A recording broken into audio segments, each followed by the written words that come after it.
मेरा नाम देविका है और ये मेरा रियल नेम नहीं है। इस पर्टिकुलर वीडियो के लिए हमने अपना ये नाम चेंज किया है। और मेरे साथ जो हुआ, मैं उसकी मदद की गुहार लगा रही हूँ 100 करोड़ लोगों से। तो वो ये है कि मैं भी मॉडर्न सोच रखती थी और पीएचडी की हुई हूँ, तो ऐसा लगता था कि मुसलमान इतने गलत नहीं जितना इनको कहा जा रहा है। और इसी सोच ने और इनके उस प्रोजेक्ट ने मुझे बर्बाद किया। अरशद आमीन नाम का एक लड़का है जो श्रीनगर का रहने वाला है। इसके पिता का नाम मोहम्मद आमीन डार है और इसके भाई का नाम आसिफ आमीन, आरिफ आमीन, और भाभी नुसरत जहाँ और अदीना कसन है। तो इसने मुझे अपने प्यार के जाल में उसी तरीके से फंसाया जैसे बाकी लड़कियों के साथ होता है। और मैं भी कहीं ना कहीं, मेरे पेरेंट नहीं थे, मैं अनाथ आश्रम से मेरी कुछ परवरिश हुई थी। कुछ लोगों ने, कभी फला अंकल ने पाला, कभी फला अंकल ने पढ़ाई की फ़ीस दी। इस तरह से कर कर के मेरी पढ़ाई पूरी हुई थी। और बस इसी चीज़ की वजह से मैं थोड़ा बहुत कमाने लगी थी, अपनी ज़िंदगी अच्छे से काटने लगी थी और एक मल्टीनेशनल कंपनी में एचआर डायरेक्टर भी थी। और ठीक है, चीज़ें चलती चली गई, प्यार का नाटक ये सब होता गया। हमें भी उसने प्यार के जाल में फंसाया। ये हिंदू नाम से मुझे मिला था और ये हिंदू नाम से ही मेरे साथ इसने नाइट स्टे किया था होटल ज्योति में, इलाहाबाद में। ये मुझे उसी दिन पता चला था कि ये मुस्लिम है, क्योंकि उसकी कुछ गतिविधियां मैंने देखी थी जो मुस्लिमों में होती हैं। तो हमारे बीच थोड़ा बहस हुआ। तो फिर हो गया, वो बातें भी आई गई हो गई कि चलो रहने दो ये वो। और इस्लाम का कहीं ना कहीं मीनिंग ये हो जाता है कि इस्लाम सबके लिए पीस चाहता है, जैसा ही इसने मुझे बताया। तो इसकी इन्हीं सारी हरकतों से मैं फंसती चली गई। और पिछले 1 साल पहले इसने मेरे से शादी की थी, निकाह पढ़वाया अपने घर में बुला करके। इसकी बहन तबस्सुम के यहाँ, जिसको जीजी कहते हैं, ये एआईजी ऑफिस में जॉब करती थी और 2018 में अप्रैल में ही इन्होंने नौकरी छोड़ी है। और इनका बिजनेस है कपड़ों का। और जिसने निकाह पढ़ा उसका नाम है जाडू साहब, बोलते हैं, टीआरसी कश्मीर श्रीनगर में रहता है। और इसने मुझे होटल एशियन पार्क में स्टे कराया। इसकी कज़न थी जिसका नाम सना था, और इसका एक भाई है जिसका नाम इसका कज़न भाई है जिसका नाम एहसान था। ये सब लोग इस केस में शामिल हैं। जो मेरे साथ हुआ वो कोई मनोस्थिति पहले से ही बनाई गई थी। ये प्री प्लान इनका प्रोग्राम था जिसमें मेरे को सेट किया गया इस एजेंडे में।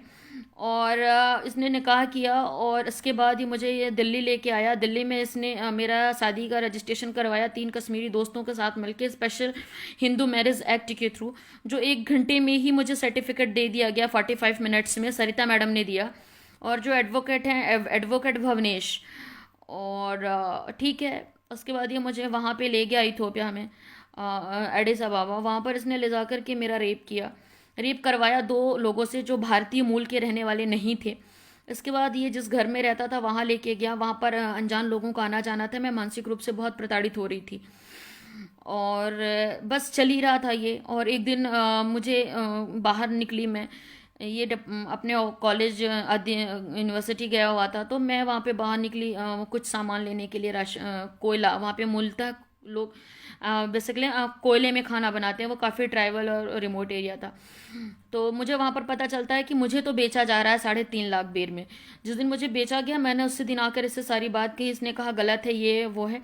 इसने अपने एक्सक्यूज़ दिया। तब मैंने इससे सवाल किया कि मेरा पासपोर्ट को तुम क्यों नहीं एक्सटेंड करा रहे हो, मेरे वीज़ा को, क्योंकि मेरा वीज़ा तो ख़त्म हो चुका है। इसने मुझे धक्के मार के निकाला, पासपोर्ट फेंका, टिकट नहीं दी। एक इंडियन थे, उन्होंने मेरी मदद की आर्थिक रूप से, पैसे दिए और उन्होंने मुझे बताया कि आप ये पैसे लो और आप यहाँ से निकलो, पहले तो आप इंडिया पहुँचो सेफ़। तो मैं सेफली इंडिया आती हूँ और टिकट दोस्तों से मैं किसी तरह अपने टिकट करती हूँ। मेरा फ़ोन भी ये रख लिया होता है, मेरे पास कोई फ़ोन, कोई कांटेक्ट नहीं होता है कि मैं किसी से और कांटेक्ट कर सकूँ। मैंने एसटीडी पीसीओ से और साइबर कैफ़े में मैंने मेल वेल यूज करके मैंने लोगों को बताया कि मेरे साथ क्या हुआ। ये सब चीज़ें चली और उसके बाद इसने, ये इंडिया, नेक्स्ट डे ये खुद इंडिया आ जाता है और इसे पता था कि ये मुझे बेच रहा है। और मैं अनपढ़ अनपढ़ लड़की नहीं थी, पढ़ी लिखी थी। ये समझ रहा था कि मैं एक्सपोज हो चुका हूँ, मैं फंसूंगा।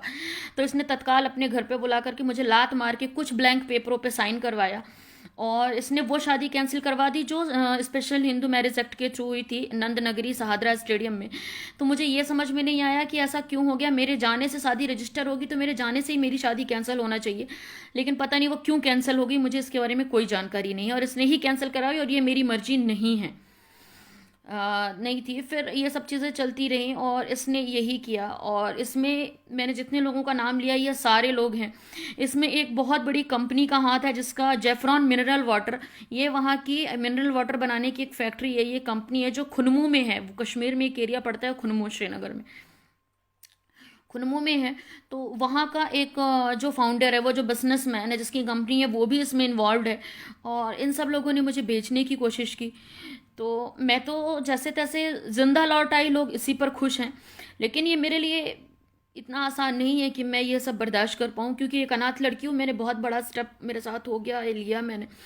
तो मैं बाकी की हिंदू बहनों से अपील करती हूँ कि प्लीज़ इनके चक्करों में मत पड़ो, क्योंकि मेरा जो हुआ, मेरे साथ जो हुआ, मुझे नहीं लगता कि ये सेफ लोग हैं। मत करो इनसे, प्यार मोहब्बत ही कभी नहीं कर सकते। इन्होंने एक, अब मैंने रिसर्च करना शुरू किया तो मुझे पता चल गया है कि मैं उनका नाम नहीं लूँगी, कि बहुत बड़े कहना चाहिए पत्रकार भी रहे हैं।